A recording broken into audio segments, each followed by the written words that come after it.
सेवा से सीधे भगवत प्राप्ति है। आप बात समझ लीजिए। बहुत करुणा में युगल सरकार है, मेरे लिए माला बनाई।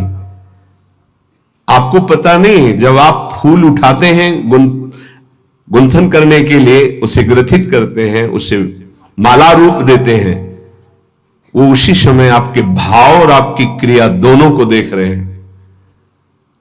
बहुत पुलक करके वो धारण करते हैं। जब कैसे जाना कि पुलक कर, वो पुलकित है तो यहां पुलकन आ जाती है। जब यहां पुलकन आती है तो पता है हमारे स्वामी पुलकित है। स्वामी पुलकित है तो साधन नहीं दे। ये घर की दासता है। तो दासता दो प्रकार की होती है। एक बाहर का दास लाया हुआ, जो व्यवस्था उसकी मनोकामना पूर्ति अर्थ आदि के द्वारा। एक होता है घर जाया दास, जिसको पेमेंट से मतलब नहीं होती, अर्थ से नहीं मतलब होती, वो केवल सेवा सुख के लिए ही होता है। अपने स्वामी को प्रसन्न देखकर वो गर्वित होता है, आनंदित होता है। ये जो और सेवाएं करते हैं, ये घर जाए दास नहीं है। कुछ तो बहुत विनोद भरी बात होती है जो सेवा शब्द से ही बहिष्कृत हैं। जैसे, हे प्रभु आप हमारा अमुक काम कर दीजिए, मैं आपको 56 भोग लगाऊंगा। घूस नहीं, जैसे कि साहब आप एक काम कर दीजिए, इतने से ऐसी व्यवस्था आपकी कर देंगे। यह देखो ना, हंसी की बात है कि नहीं। अनंत ब्रह्मांडों का भरण पोषण करने वाले प्रभु को प्रलोभन दे रहा है। अब वो 56 भोग लगाएगा तो ललचा के वो काम पूरा कर देंगे। यह देखो ना कैसा मूढ़ता छाई है। भगवान हमारा ये काम कर दो, आपको इतने रुपए देंगे। ऐसे भी 1,51,000 रुपया चढ़ाएंगे आपके ऊपर। अरे मां लक्ष्मी चरण चापती रहती बावरे, देने लेने की वहां बात मत कर। घर जाई सेवा की यहां बात हो रही है। यह बात समझना। ये जो हम कह रहे हैं एक सेवा भगवत प्राप्ति करा देगी, ये बाहर से आए हुए नौकर की बात नहीं है जो पेमेंट पे है। ये तो उपहासास्पद बात है कि भगवान आप हमारा काम कर दो, मैं आपको ऐसा करूं। इसे सेवा न पूजा, इसे नहीं कहिए, उपहासास्पद बात है। आप विचार करके देखो तुम्हारी बुद्धि क्या है। इस बात पर विचार कीजिएगा। आप भगवान को हमारे क्या समझते हैं कि आप 100 ग्राम सोना, 1 किलो सोना चढ़ा देंगे, रुपया पैसा चढ़ा देंगे, भोग चढ़ा देंगे। ऐसे नहीं सोचा जाता। अनंत ब्रह्मांडों का सृजन पलक झपकते हो गया वो प्रभु है। बड़ा बढ़िया अवसर मिला है सेवा का। जब हम अपनी वस्तु मान करके प्रभु को समर्पित करते हैं तो भी सेवा नहीं मानी जाती। जब हम सेवा करके कुछ चाहते हैं तो भी सेवा नहीं मानी जाती। ध्यान रखना, ये जो हम सेवा की बात कर रहे हैं कि एक से ही भगवत प्राप्ति, इसलिए इसकी विस्तार से बात कर रहे हैं। नहीं तो लगेगा कि केवल प्रभु के लिए, प्रभु के होके, प्रभु की प्रसन्नता के लिए सेवा हो रही। बोले आप चंवर करके आ रहे हैं, बड़े भाग्यशाली। क्या भाग्य है? ये शरीर उनका, मन उनका, प्राण उनका, जीवन उनका, मेरा कुछ अस्तित्व ही नहीं है। ये तो उनका सब कुछ है। हमें क्या पेमेंट मिल रही है? मुझे चंवर करने को मिल रहा है, उनको यही मिल रही है। ऐसे उपासक को जो बिका हुआ प्रभु का है, एक सेवा उसे भगवत प्राप्ति करा देगी। नित्य माल्यार्पण करना, यह हमारे वृंदावन का एक पुष्प और 1 करोड़ का बाहर से लाया हुआ पुष्प समानता नहीं कर सकता। ध्यान रखना, बाहर से 1 करोड़ का पुष्प मंगाओ और वृंदावन की किसी लता का एक पुष्प, तो जो हमारे प्रियालाल वृंदावन के एक पुष्प से प्रसन्न होंगे, वो बाहर के 1 करोड़ से नहीं, हो नहीं आते। हो रंग बिरंगे बड़े महंगे महंगे फूल, वो हमारे प्रियालाल को पसंद नहीं। परम पावन ब्रज 84 कोश भूमि में प्रकट हुआ जो पुष्प है और दैन्य भाव से अर्पित किया जाता है, गंध प्रियालाल के श्रीअंगों में इत्र है, सुगंधित चंदन है। ये जब हम लेप करते हैं कि मेरे स्वामी, मेरी स्वामिनी, प्रभु जरा सी बात में आप देखो, ये तो नित्य सेवा है, ये तो प्रियालाल की सेवा है। मथुरा पधारते हैं सरकार, वहां कुबरी उस चंदन की सेवा कंस की करती थी, राज दरबार में चंदन पेश करती। भगवान ने कहा मुझे चंदन देगी, उसकी कोई श्रद्धा नहीं कि वो आकर के वो भगवान को चंदन लेप कर मेरे स्वामी और प्रणाम न, कुछ नहीं। चंदन कहां ले जा रही है? महाराज कंस के, ये चंदन मुझे देगी? देखा, बहुत सुंदर, हां तुम पुरुष भूषण हो, बहुत सुंदर हो। चंदन तत्काल भगवान ने श्री चरण का स्पर्श करा के झटका वाला एकदम सीधी सुंदर दिव्य रूप। अब तो पीतांबर पकड़ लिया, कहां जा रहे हो? बोले आएंगे हम आपसे, मिलेंगे आपसे। जब उद्धव जी के साथ गए तो उद्धव जी को वो सर्वाश्चर्य हो रहा था कि ये प्रभु मुनियों के ध्यान में ना आने वाले, इसको ये सौभाग्य मिला, केवल एक बार चंदन लगाने का सौभाग्य। एक दर्जी ने अब सखाओं के जो जैसे कपड़े थे सब वैसे वो काट करके सिल कर बिल्कुल फिट कपड़े में, कुल परंपरागत ईश्वर बढ़ता रहे और अंतिम समय मेरे धाम को आए। सुदामा नाम के माली ने माला धारण करा दी। एक एक बार की सेवा में भगवत प्राप्ति, कुल परंपरागत ऐश्वर्य बढ़ता रहे, ऐसा वो हमारे प्रभु हैं। हमारे प्रभु के भी प्रभु है प्रेम, और प्रेम का मूर्तिमान स्वरूप है लाडली। आप कहेंगे प्रभु के प्रभु, हाँ, अगर प्रभु को कोई अधीन कर पाया है तो प्रेमाधीन कहा गया प्रभु का, और वो प्रेम का मूर्तिमान स्वरूप हमारी प्रिया जो है। और प्रियालाल दोनों को आपने माला अर्पित की। एक बार माला अर्पित किया तो भागवत में पढ़ के देखिए, एक बार चंदन अर्पित किया तो आप पढ़ के देख लीजिए, एक बार वस्त्र पोशाक सुधार दी तो आप पढ़ करके देख लीजिए। जबकि किसी विशिष्ट भाव सेवा में नहीं कि वो भावावेश में दास्य भाव, सख्य भाव, कांता भाव, सहचर्य, कोई ऐसे भाव का विशेष। जो नित्य प्रभु को चंदन अर्पित करता है, गंध अर्पित करता है, व्यजन पंखा करता है। बरसाने में लाडली जी की पंखा सेवा में एक बाबा वयोवृद्ध रहते, उनकी टांग में फोड़ा हुआ और उसने कैंसर रूप रख लिया। सेवा से नहीं हटते थे, बहुत कष्ट रहता। तो किसी भगत ने देखा तो कहा कि आप चलो एक बार मथुरा चलना पड़ेगा। वहां कहा पंखा सेवा छोड़ के, तो बोले आप जहां लाडली जी का मध्याह्न में शयन होगा हम गाड़ी लेके आ जाएंगे, आपको मथुरा ले चलेंगे और आपको सेवा के समय उपस्थित कर देंगे। तो राजी, जब आज डॉक्टर को देखा तो उनका है तो पैर कटेगा, ये ठीक तो होने वाला है नहीं। तो उनका नहीं, फिर हम श्री जी के पास नहीं जा पाएंगे, पंखा नहीं कर पाएंगे। नहीं, हम मरेंगे बस श्री जी के सेवा करते करते, ये सब नहीं कराएंगे, कोई दवा नहीं, कोई हमें छोड़े। श्री जी के पास छोड़ दिया पंखा। रात्रि में जब श्री जी शयन करती तो बाहर हो बैठी। 15 से आई लाडली जो आई, बाबा तो को कहां पीड़ा है? ऐसे देख बाबा, खड़े होके देख, कोई पीड़ा नहीं तेरे।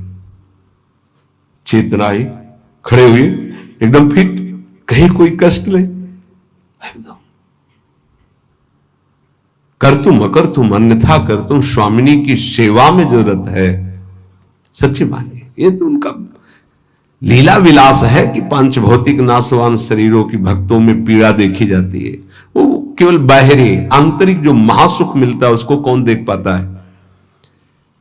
तांबूल दानम, श्री स्वामिनी जी को ये अपनी सेवा पद्धति में है।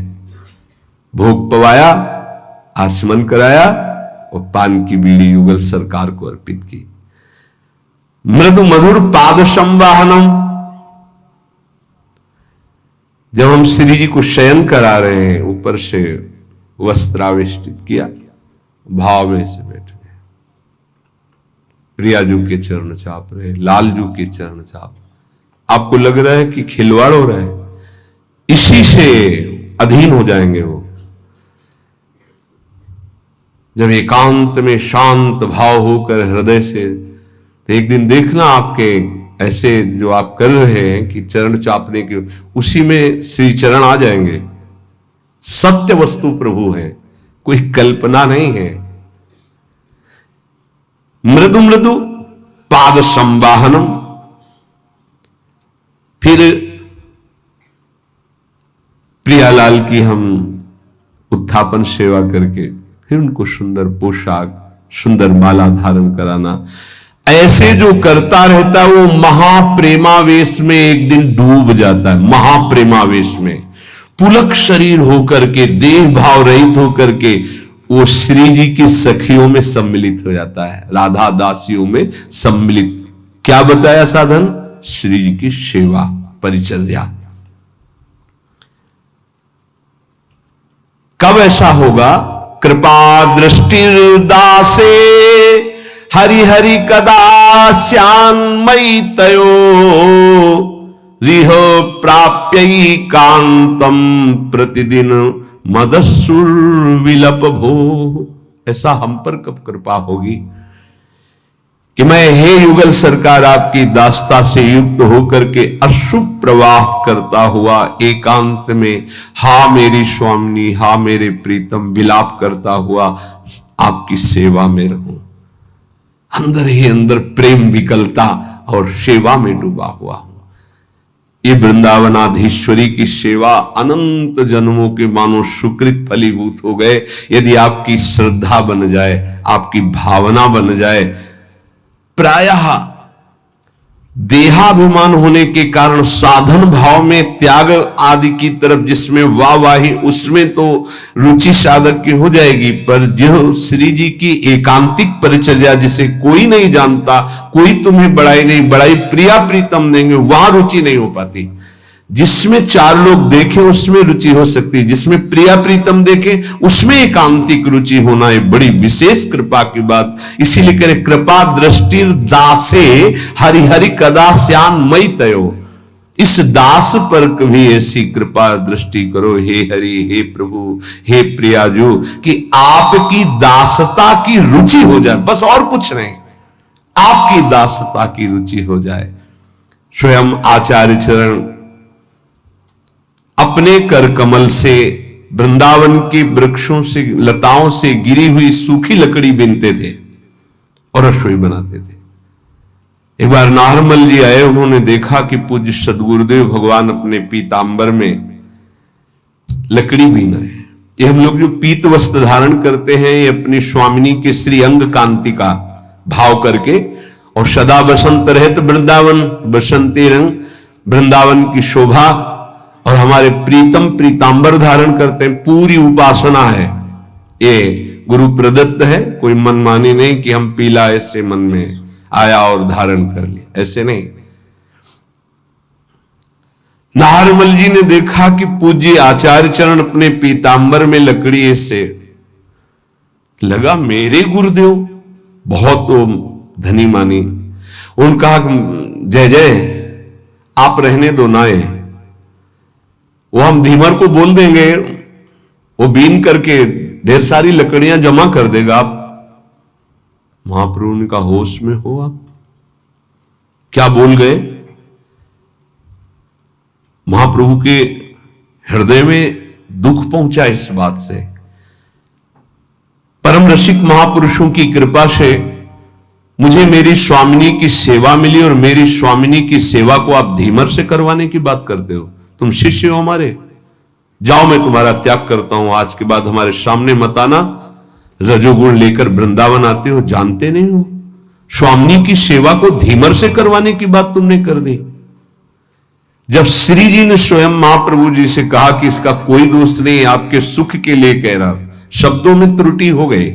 अगर कह देते प्रभु आप विराजिए, हम बीन करके एकत्रित, तो कहीं तक बात बहुत उचित थी, पर धीमर से करवाने की बात।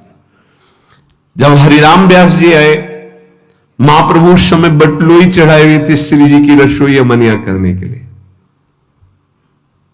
सूचना मिली कि कोई बहुत प्रकांड विद्वान दिग्विजयी पंडित ओरछा के राजा के गुरु हरिराम व्यास जी आपसे वार्ता करना चाहते हैं।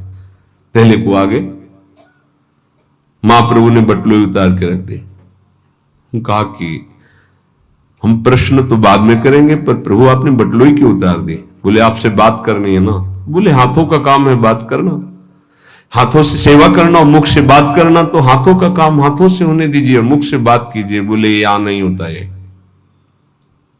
यहां नहीं होता, ये व्यवहार नहीं है, ये प्रेमोपासना है। और तत्काल एक पद की रचना जो श्रीमद चतुरासी जी में, यह जो एक मन बहुत ठौर करे। जरा विचार कीजिएगा किस कोटि का भाव है कि हम मुख से बोल भी नहीं सकते। उस समय जिस समय हम श्री जी की रसोई, तो उसी में पूरा ध्यान मेरी प्रियाजू पाएंगी, हम उस भाव में डूबे हुए। हम तुमसे बात करते हुए ऐसे कि रसोई चढ़ी हुई है तो उससे बात नहीं, सेवा में नहीं, हमारी प्रियाजू पाएंगे, हम भाव में भरकर डूबे हुए। श्री बात करें, ऐसा कब हम पर कृपा होगी। बड़ी खास बात पूज्यपाद उड़िया बाबा जी बता रहे, कल इसका बड़ा रसास्वादन हुआ। बाबा कह रहे कि आप जब आचार्य परंपरा से जुड़ते हैं तो उससे विशेष लाभ यह मिलता है कि उस आचार्य परंपरा में जितने उपासना करके सिद्ध हुए महापुरुष, जब आप उनके उपास्य देव और उपासना को स्वीकार करके ईमानदारी से भजन करते हैं, तो जितने सिद्ध महापुरुष उन सबकी कृपा उसको प्राप्त होती, तभी वो बहुत शीघ्र भावदेश को प्राप्त हो जाता है। ये बड़ा आनंददायक वचन मिला। जब हम आचार्य परम, जैसे हम हितजू महाराज जिस आचार्य महाप्रभु हरिवंश चंद्र जी से जुड़े, तो जितने परंपरा में सिद्ध महापुरुष हुए उनको वही मंत्र मिला है, वही उपासना मिली जो हमको कृपा प्रसाद से मिली। तो जब हम अपने उपास्य देव की प्रियता श्री राधा वल्लभ लाल जी के अपने भाव में जितना हमारे अंदर है, हम सेवा शुरू करते हैं, तो सब आचार्य परंपरा, आचार्य से लेकर परंपरागत जितने सिद्ध हैं, सबकी कृपा प्राप्त होती है, जिससे वो उस महान रस को प्राप्त कर पाता है। जितने भगवत स्वरूप हो गए उन सबकी शक्ति उसकी सहायता करती उपासक की, जो आचार्य परंपरा से। इसीलिए आचार्य परंपरा से जुड़ने का बहुत बड़ा महत्व है। मनमानी भजन करने का फल है गुरुदेव की प्राप्ति, जो आचार्य परंपरा से है। ये नवीन कल्पना करके जो छोटे छोटे समुदाय, तो यहां पूज्यपाद बाबा कह रहे हैं कि समुद्रमयी उपासना, ये कोई सरोवरमयी उपासनाएं नहीं होती कि छोटे छोटे, आचार्य परंपरा से होना चाहिए। इसीलिए भगवान आचार्य रूप में अवतरित होते हैं, परंपरा प्रकाशित करते हैं। तो जहां जुड़े वो आचार्य परंपरा से जुड़े। किसी की वाक माधुरी उससे प्रभावित होकर नहीं। पहली बात, शब्द ब्रह्म का ज्ञान और पर ब्रह्म का बोध अत्यंत आवश्यक है जहां हमें जुड़ना है।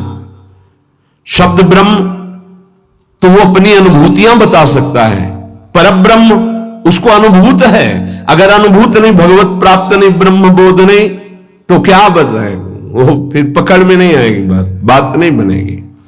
आचार्य परंपरा से गुरुमंत्र उपासना पद्धति करने वाले पर आचार्य परंपरा के समस्त सिद्धों का कृपा प्रसाद प्राप्त होता है। जो तुम्हें मंत्र मिले और उपासना की निष्ठा मिले, उसमें पक्के हो जाओ।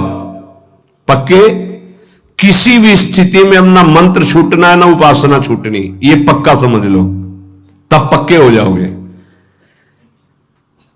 चाहे कोई कितनी भी हमारे सामने निंदा करे, कैसी भी परिस्थिति रख दे, हम मंत्र और अपनी निष्ठा से ना डगमगाए। जैसे सप्तऋषि आकर पार्वती जी से कहते हैं कि तुम्हें महादेव जी में क्या गुण दिखाई दिया और ऐसा ऐसा, पर उनकी निष्ठा, कोटि जन्म लग रगर हमारी, बरऊं शंभु न तरहूं कुमारी। और मंत्र गुरुदेव नारद, तजौ न नारद करु उपदेशु, आप कहें सतबार महेशु। दोनों बात, मंत्र निष्ठा गुरु वाक्य और उपासना निष्ठा जो इष्ट गुरुदेव ने दिए उनकी उपासना पद्धति सहित।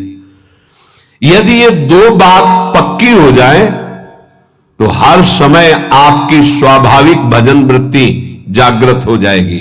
जब तक ये पक्की नहीं होती तभी तक अखंड भजन नहीं होता। अखंड भजन की जो वृत्ति जागृत होती वो ऐसे उपासक पे होती कि विषय भोगों की उपस्थिति में इंद्रियों का विषय भोग ना करने की प्रवृत्ति होना, बिल्कुल नहीं, रुचि नहीं। हर विषय उपस्थित हो और तुम्हारे अंदर भोगने की इच्छा ना हो, उसे कहते हैं भजन की वृत्ति जागृत हुई। नारायण हरि भजन में पांचों न सुहात, विषय भोग निद्रा हंसी जगत प्रीति बहुबात। तो देखो अभी भजन कहां है हमारा, कहां भजन की वृत्ति है, कहां निष्ठा परिपक्व है, कहां मंत्राकार वृत्ति है।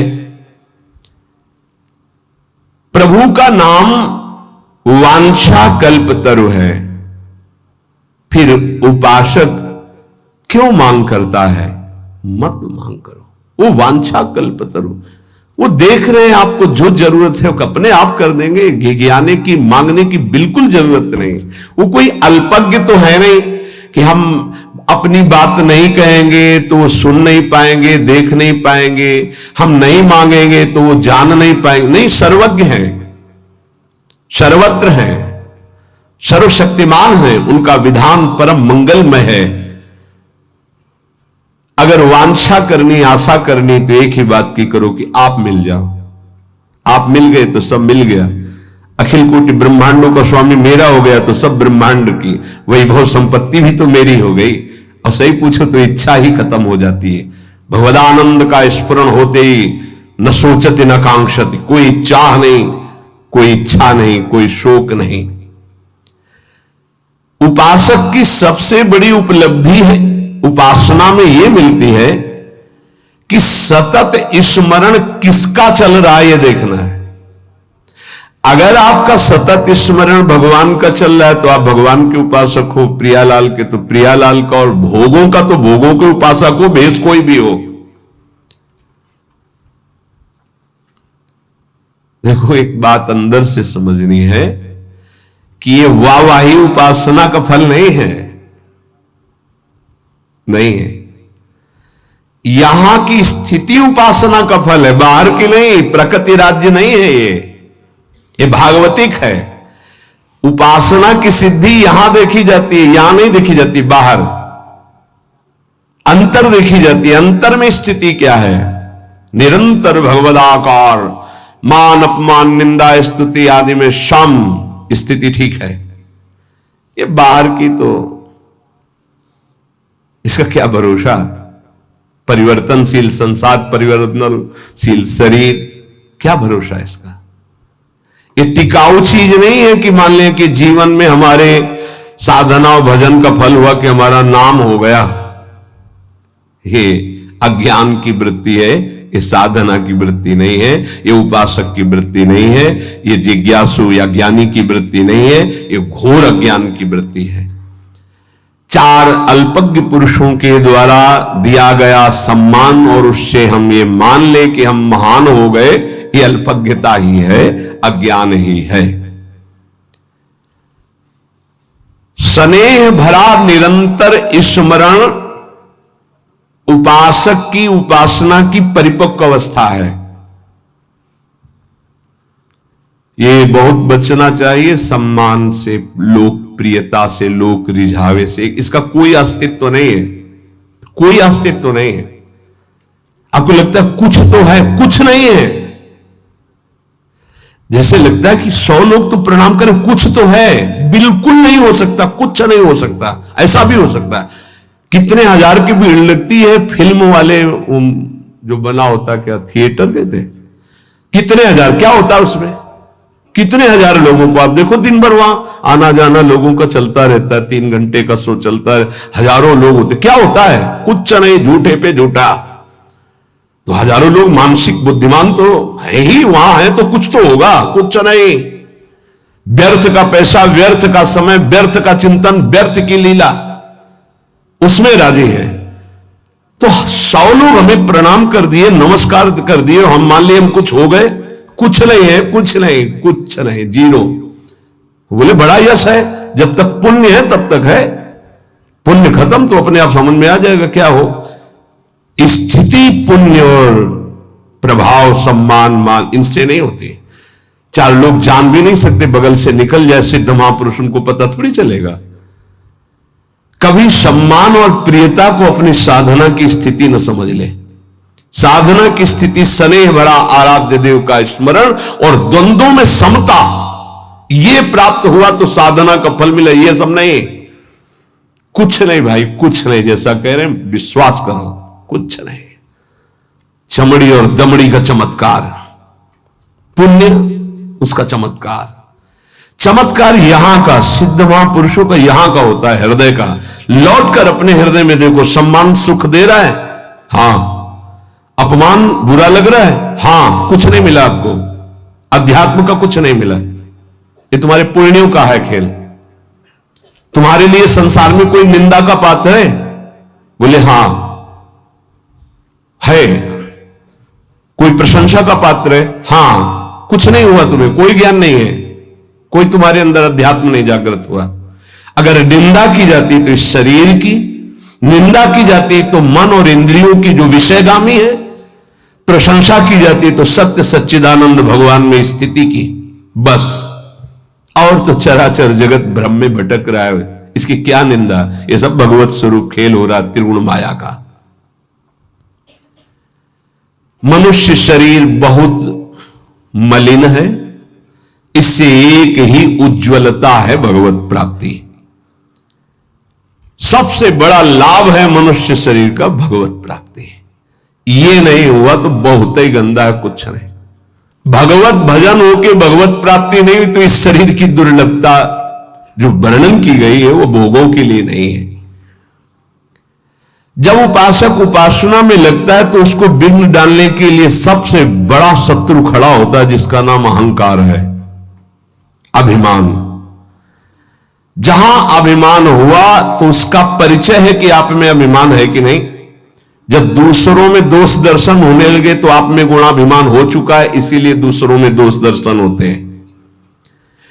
दोष दर्शन करने वाला निंदा करके ही रहेगा, वो दूसरे की निंदा करेगा, दूसरे का अपमान करेगा।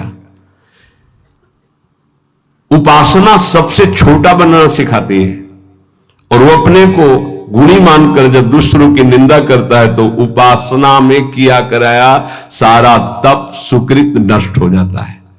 बहुत ध्यान से इसे सत्संग कहते हैं, जो सत से संग करा दे। उपासक उपासना में देखता रहे कि कहीं किसी बात का अहंकार तो नहीं है, अभिमान तो नहीं बढ़ रहा। वो उसका परिचय यही है, आप निंदा करो या न करो, दूसरों को देख के यदि दोष दर्शन होने लगे तो अपने में गुणाभिमान जागृत हो गया और वो आपको गिराएगा, पक्का गिराएगा। बहुत सावधानी की जरूरत है। तुमको ये नहीं देखना क्या सत्य है क्या असत्य है, तुमको तर्क में नहीं फंसना। तुम्हें जो गुरुजी ने उपासना दी वो परम सत्य है, उसी में चित्त को समर्पित कर दो। जो विषयों से प्रेम करता है वो प्रिया प्रीतम का प्रेमी नहीं होता, और जो प्रिया प्रीतम का प्रेमी होता है वो विषयों का प्रेमी नहीं होता। विश्वास करो, ये जीवन केवल प्रभु के प्रेम के लिए प्राप्त हुआ है। अगर हमारे इस जीवन में भगवत प्रेम नहीं हुआ तो कैसा, फिर जीवन का मतलब क्या रहा। प्रेम कहां से प्रकट होता है? भगवत भक्तों के चरित्र पढ़ना, भगवत भक्तों का संग करना, निरंतर भगवान नाम जप करना, शरीर पोषण के लिए भगवत प्रसाद पाना, स्वरूप पोषण के लिए गुरु मंत्र जपना, भगवान की लीलाओं का गायन श्रवण करना, इसी से प्रेम का प्रादुर्भाव होता है।